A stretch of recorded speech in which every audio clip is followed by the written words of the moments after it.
Students, today's class for class 12th chapter जो है हम कर रहे हैं प्रोबेबिलिटी।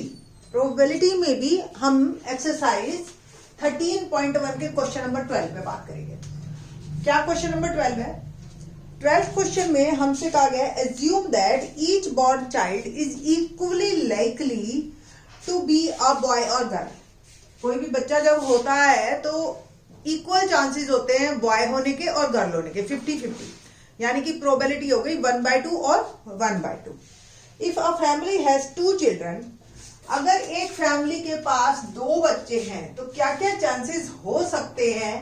पहला लड़का होए और दूसरा भी लड़का होए, पहला लड़का होए और दूसरी लड़की होए, पहली लड़की होए और दूसरा लड़का होए, या पहली लड़की होए और दूसरी भी लड़की हो। इससे अदर कोई भी चांसेस नहीं होंगे हमारे पास। आगे क्वेश्चन है what's the conditional probability that both child are girls when youngest is girl at least one is a girl. 2 question है इसमें, ठीक है। प्रोबेबिलिटी तो हमने हमेशा यही निकालनी है कि दोनों बच्चे गर्ल हो, ठीक है, दोनों बच्चे गर्ल हों और फिर youngest is girl at least one is girl. ये तो कैसे आने हैं, बाकी कंडीशन पे बात करेंगे। तो अगर मैं ए इवेंट ले लू both child are girls, okay,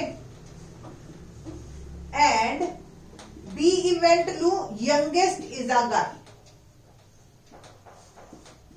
जो छोटा बच्चा है यानी कि सेकंड चाइल्ड वो गर्ल हो, तो फर्स्ट ऑफ ऑल मुझे जो निकालना है कि what's the conditional probability that both child are girls when youngest is a girl. तो प्रोबेबिलिटी ऑफ ए की तो प्रोबेबिलिटी निकालनी है when condition is B, and probability of A intersection B क्या हुआ अपॉन में प्रोबेबिलिटी ऑफ बी। अब A both child are girls, इसमें ए इवेंट में कौन कौन से केसेस आए हमारे पास? दोनों चाइल्ड गर्ल है, G1 और G2, है ना। बी इवेंट में कौन कौन से आए? यंगेस्ट इज गर्ल, तो ये दोनों केसेस आ जाएंगे हमारे कंडीशन बी में कि छोटा बच्चा गर्ल है, ये कंफर्म है, पहला बच्चा क्या है वो एक अलग बात है। तो ये 2 केसेस मेरे आ गए ए और बी में। तो probability of A intersection B में तो सिर्फ और सिर्फ हमारे पास यही वाला केस जाएगा G1 G2, है ना। तो ए इंटरसेक्शन बी की प्रोबेबिलिटी क्या हो गई 1, और टोटल केसेस मेरे पास 4 हैं, तो 1/4। प्रोबेबिलिटी ऑफ बी 2 केसेस है बी में, तो 2/4। अल्टीमेटली जब हम इसको सॉल्व करेंगे तो मेरे पास आ गया आंसर 1/2, ठीक है जी। ना सी इवेंट माना मैंने एटलीस्ट, इसको सी ही लिख देती हूं मैं, एटलीस्ट 1 इज अ गर्ल। तो सी इवेंट में क्या क्या आएंगे केसेस कि कम से कम एक लड़की हो, तो 1 2 3 ये तीनों केस आ गए, B1 G2, G1 B2 और G1 G2, है ना। और प्रोबेबिलिटी ऑफ हमें अब निकालना है, प्रोबेबिलिटी तो एक ही निकालनी है, both child are girls, but now condition is C. तो probability of A intersection C upon probability of C. A intersection C में कौन कौन से इवेंट्स होंगे? ए में है G1 G2, बी में ये तीनों है, तो G1 G2 इसमें भी है, तो ऑब्वियस कॉमन में भी आ गया। तो ए इंटरसेक्शन सी यानी कि once again 1/4। Probability of C 3 event है तो 3/4, तो प्रोबेबिलिटी क्या हो गई 1/4 और 4/3 1/3। So the probability of both child are girls, the first case is condition youngest is girl is 1/2 and at least 1 is a girl is 1/3। तो easy था question number 12, कोई मुश्किल नहीं है। आपको बस ये क्लियर होना चाहिए कि हमने निकालना क्या है, ए बी और कंडीशन क्या है। तो 2 केसेस थे। सेम क्वेश्चन नंबर 13 है, देखते हैं क्या है 13।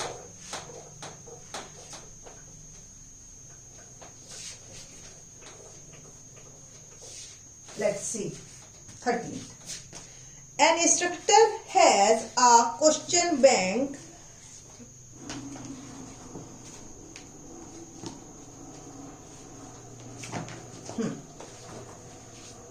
An instructor has a question bank consisting of 300 easy true false questions. तो ये easy है क्वेश्चन और ये ट्रू फॉल्स टाइप के क्वेश्चन है जो कि 300 है हमारे पास एंड 200 डिफिकल्ट है. डिफिकल्ट क्वेश्चन ट्रू फॉल्स वाले हमारे पास हैं 200. दूसरे टाइप के क्वेश्चन बैंक में क्वेश्चन है हमारे पास 500 इजी मल्टीपल चॉइस क्वेश्चन. तो मल्टीपल चॉइस क्वेश्चन है 500 इजी और डिफिकल्ट लेवल जो है मेरे पास है 400. But we have to find if a question is selected at random from the question bank, what's the probability that it will be an easy question? Probability निकालनी है हमें easy question. What's the probability of an easy question? Given that ये आपकी condition बन गई multiple choice question हो, easy भी हो और कंडीशन क्या आ गई मल्टीपल चॉइस. तो probability of A condition B. एक क्वेश्चन बैंक है जिसके अंदर true false question 300 easy 200 difficult, multiple choice question है 500 इजी 400 डिफिकल्ट. हमें प्रोबेबिलिटी निकालनी है कि एक क्वेश्चन अगर हमने सेलेक्ट किया तो वो इजी क्वेश्चन हो और वो मल्टीपल चॉइस हो. कंडीशन ये है मल्टीपल चॉइस. ठीक है. तो probability of A intersection B upon में probability of B. First of all मैं ये देखती हूँ कि मेरे पास पूरे क्वेश्चन कितने. देखो 500 ट्रू फॉल्स वाले हो गए और 900 जो है मेरे पास है मल्टीपल चॉइस. देखो 3 2 5 5 4 9. तो टोटल मेरे पास 1300 क्वेश्चंस हैं.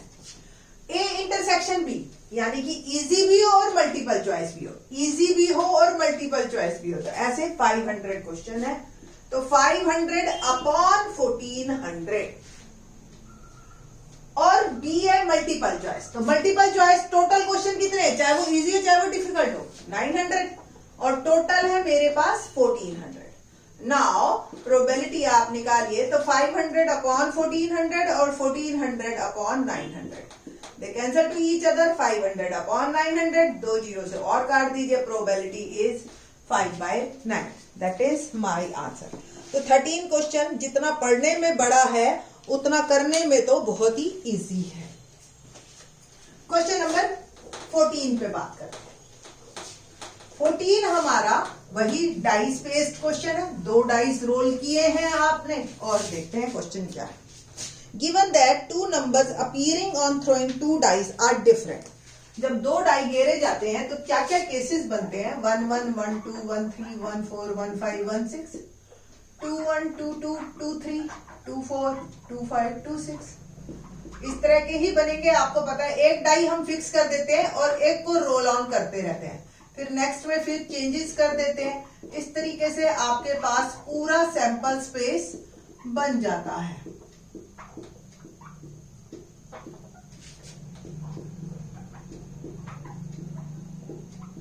ठीक है. वो कहते हैं दोनों नंबर डिफरेंट हो.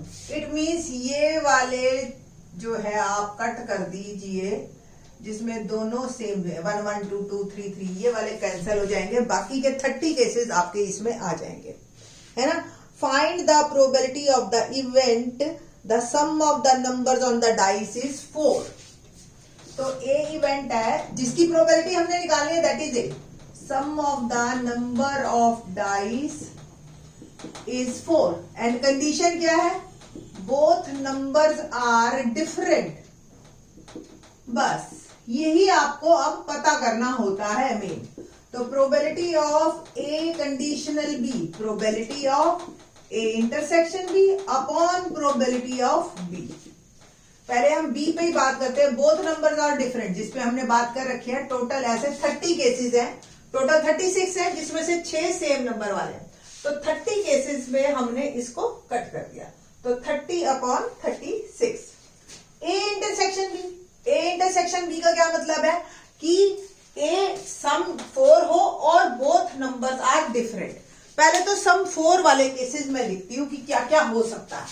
ये 1 3, देखो ये वाला पॉकेट बनेगा 1 3 2 2 3 1, यही होगा। इससे ज्यादा और कोई नहीं आ सकता सब में।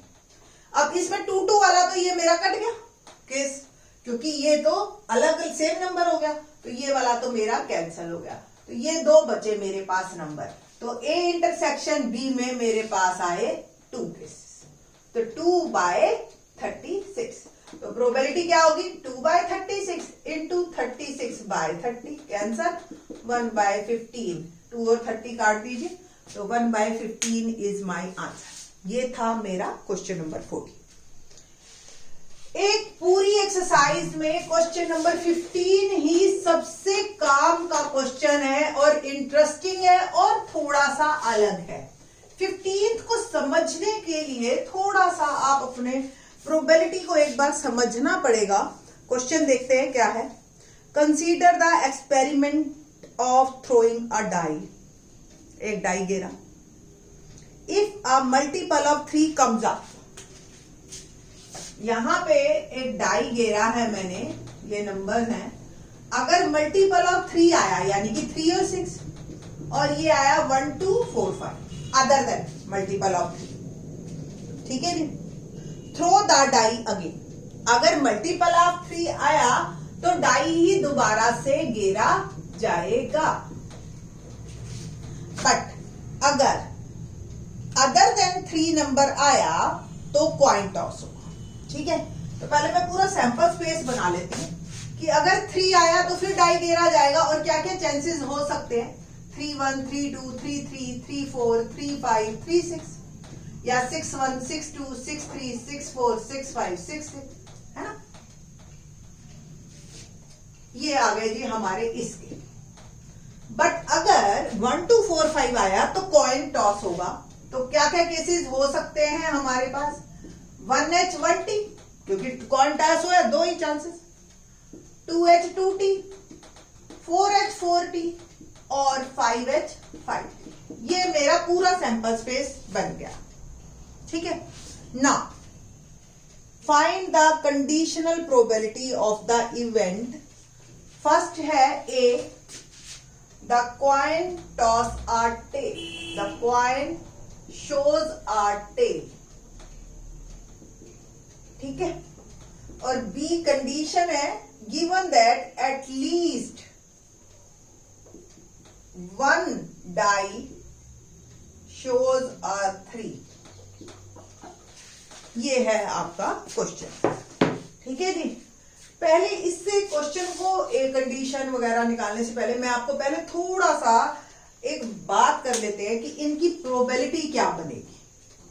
सपोज बच्चों को ना 12th क्लास के बच्चे बड़े आराम से इसको क्वेश्चन को ऐसे समझते हैं कि सपोज एक बंदा है, उसके आगे 2 बच्चे हुए, ये 2, ऑब्वियस प्रोबेबिलिटी 6 बच्चे हुए, एक्चुअली 2 एक साइड हो गए, 4 एक साइड हो गए, यही हुआ ना, है ना। तो सबकी प्रोबेबिलिटी क्या हो गई 1/6, 1/6। अगर वो अपनी प्रॉपर्टी बांटने पे आएगा तो सबको 1/6 मिलेगी। अब इस 3 के भी आगे फर्दर 6 पार्ट हो गए, यानी कि इसकी जो भी प्रॉपर्टी है वो आगे फिर 6 में बटेगी। सेम इस 6 की प्रॉपर्टी भी 6 में बटेगी। बट इन सब की आगे 2-2 ऑप्शंस ही हैं, यानी कि 2-2 बच्चे एक तरह से, तो इनकी प्रॉपर्टी 2-2 में बटेगी, है ना। कुछ इस तरीके से जल्दी समझ आता है ये क्वेश्चन।